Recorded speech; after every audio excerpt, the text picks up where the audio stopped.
So earlier I posted a picture of how I feel about spiritual practitioners telling everyone that they need to be initiated to work with God and goddesses, right? So somebody commented and said I need to read a book, look at some type of YouTube, and tread lightly on my spiritual journey.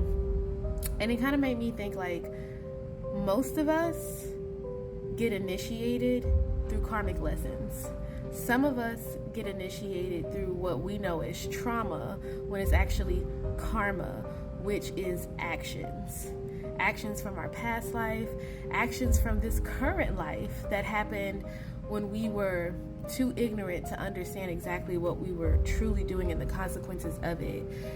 And it's just like, nobody needs a middleman to this shit. It's me, the creator, the source. It's you, the creator, the source.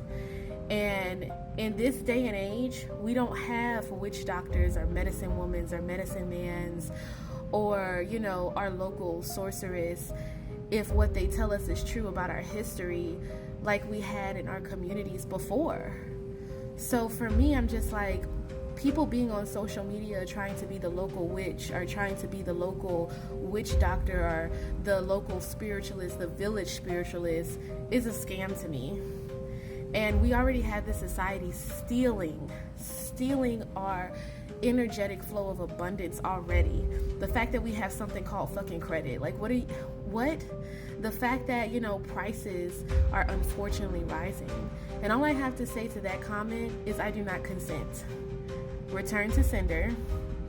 And just because you decided to be taken advantage of by somebody who should have taught you or guided you through something, such as gods and goddesses, and you did not have the spirit within yourself to understand that truth by yourself, doesn't mean the rest of us are like so disconnected from the creator, so disconnected from the source, that we ourselves are incapable of listening to our own spirit, which knows the truth. That's why there's a such thing as spiritual awakening. That's why there's a such thing as spiritual enlightenment.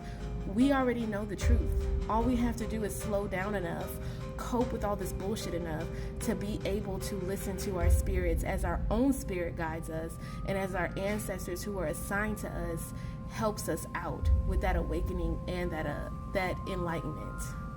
So with that being said, I'm gonna keep my abundance, and you can keep whatever you decided to do in your spiritual journey, because I know that at the end of the day, that's your karma, not mine.